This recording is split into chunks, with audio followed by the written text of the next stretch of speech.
Algebra 2, what we're going to do is we're going to split 5.2 over 2 days. We're dividing polynomials. So the first one is I'm going to kind of show you how you can take something, a polynomial, divide it by another polynomial, and if that polynomial is a monomial, remember a single term, you could technically write it as a big fraction and then split it up. So that's kind of the first thing that we're going to do. So what they do here is say, hey, I can take 20c to the 4th d squared f minus 16c df squared plus 4c df, and I can divide all of that by 4c df. And if I do that, you got to remember that if you remember back to something like this, sometimes when we solve our for our inverses, for linear equations, things like that, or some fractions, you ended up with a dividing by a number to a polynomial, and that you needed to remember to split. So x divided by 2 plus 3 over 2.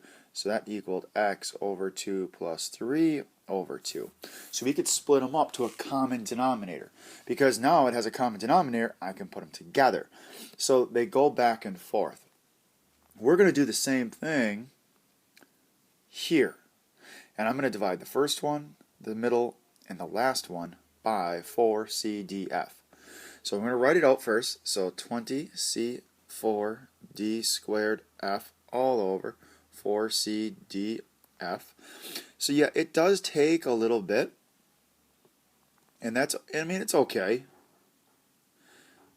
It's all about trying to understand and use some of those rules that we were doing before when we had easy numbers. It doesn't matter. Variables act the same way because variables just stand in for numbers.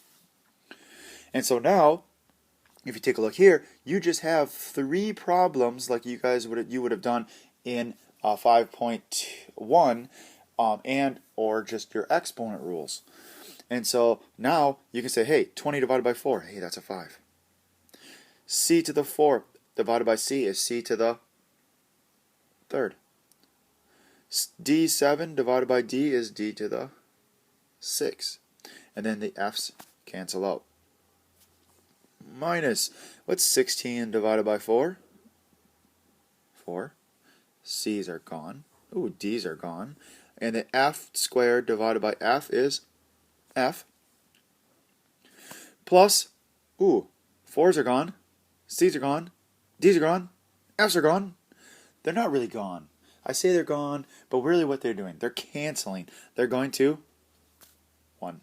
So, would you rather write this or write this whole large expression here, or even just division here?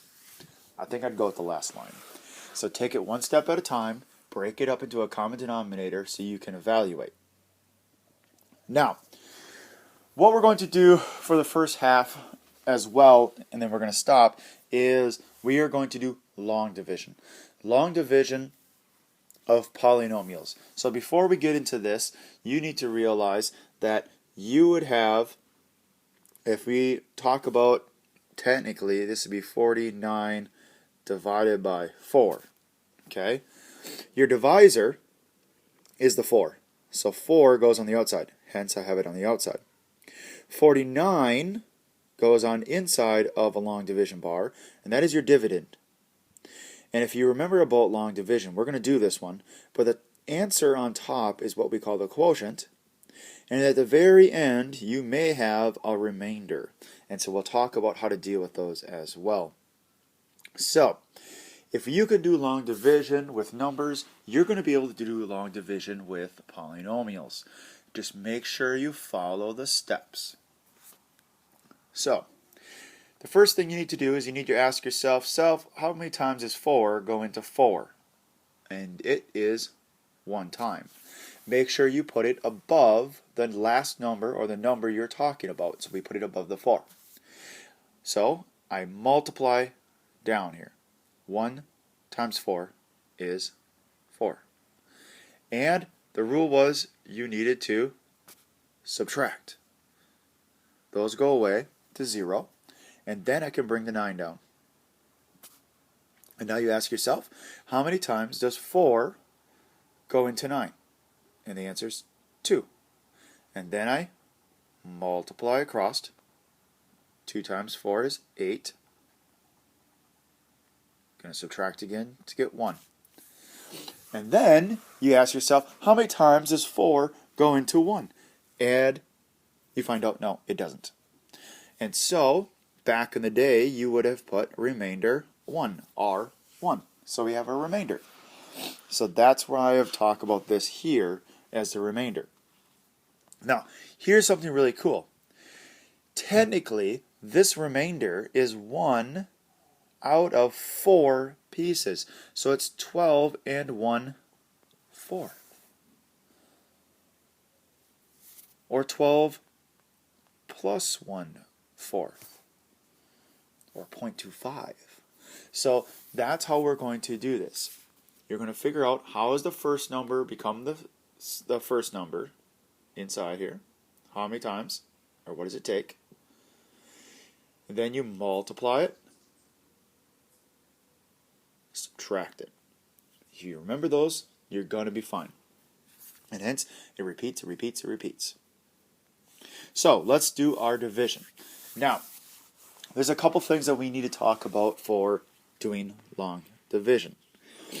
First off, you can long divide or do long division with any kind of divisor. Now, granted, I didn't put parentheses around here. It's okay. You're going to divide by x minus 3. So, x minus 3 goes on the outside. And here's your dividend. X squared plus 7x minus 30. Now, I do believe my next problem I'm going to have, I think it's in this one. Let me pause and look. Okay, I did not put it in the next example, but what if we did not have the 7x? So if this was x squared minus 30 divided by x minus 3. So if I wanted to set this one up, so this is set up right, but if I want to divide these two now, then I have to put x minus 3 on the outside. And then I'm going to have x squared. I'll have minus 30.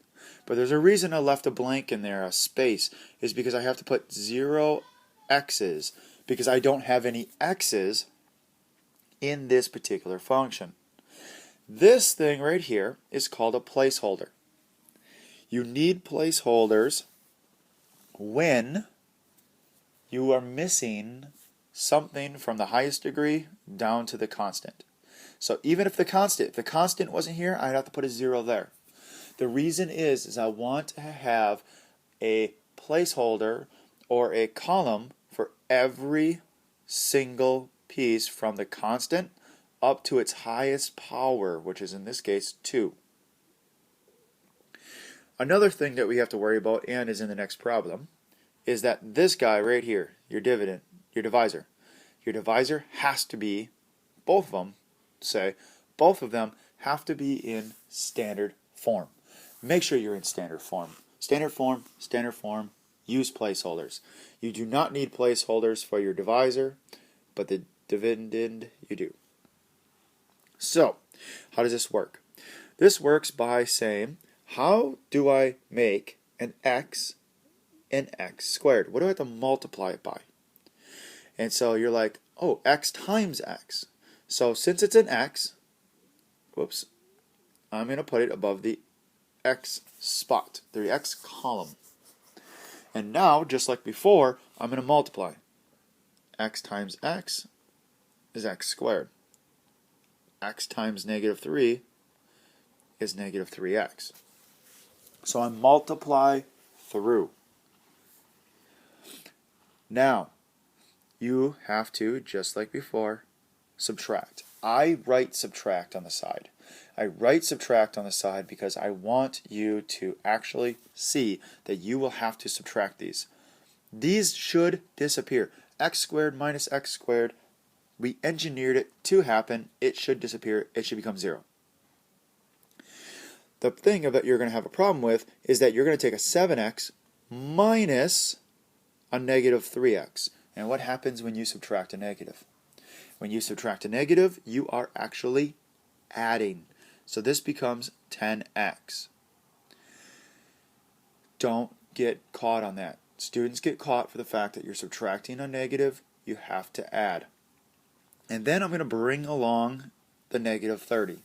So everything else is going to go along for the ride. So if there is about 5 more terms here, they all go along for the ride, bring them down.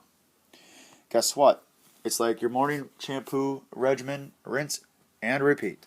So now, how can I make an x a 10x? Then you just have to multiply it by 10. 10 times x is 10x. 10 times negative 3 is a negative 30. And you're going to subtract. 10x minus 10x is gone.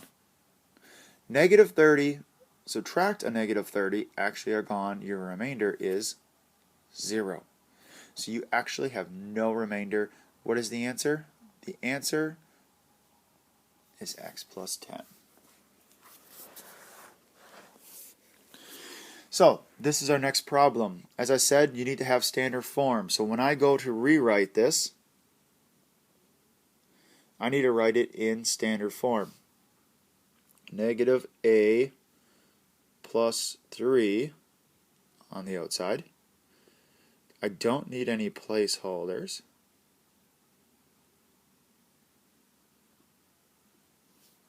And so I get a squared plus 7a minus 11.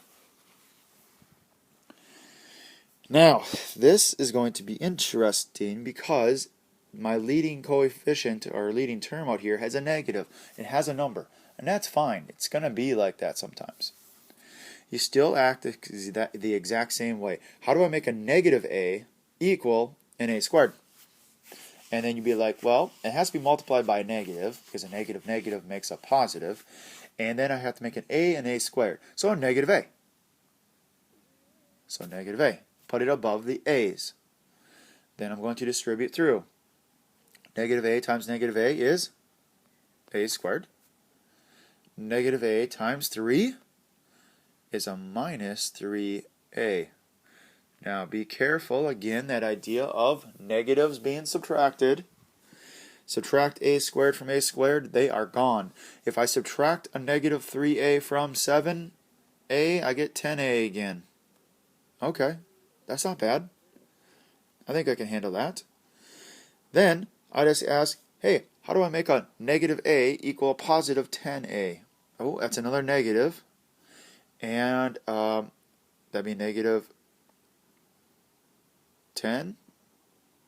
So if I multiply it by negative 10, I'll get a positive. So negative 10 times negative a is, oh, sorry, I forgot to bring down the 11. So I get 10a from multiplying. And negative 10 times 3 is a minus 30. And then I subtract. 10a minus 10a is gone. Now I have a negative 11 minus a negative 30. That means I'm going to add 30. So if I do this, maybe cross this out, make this add. What's negative 11 plus 30? It's 19. So now you have a remainder of 19. So I want you to put plus, because it's a positive 19, 19 over what you're dividing. What is it out of? 19 pieces out of a negative a plus 3. So your answer is negative a minus 10 plus 19 over negative a plus 3. So make sure you use placeholders. You put things in standard form. Always ask yourself, how do I make the first term equal the first term? What do I have to multiply by? And you keep going until you're done and you can't anymore. So these problems 1, 2, 3, 4, 5, and 6, I want you to do them today using long division. The only one, actually, I'm gonna fix this. Basically, 1 and 2 you have to break up. Break up like we did in the very beginning. In the very beginning, we made them separate fractions, so do that for 1 and 2. Okay, in 3, 4, 5, and 6, so 3 through 6, long division today. The next lesson for 3 through 6, you're going to do synthetic. That's the next video. So, synthetic, break it up for the 1 and 2, and then 3 through 6, do the long division. Make sure you use placeholders, because I see a couple of them that you will need it. Have a good day.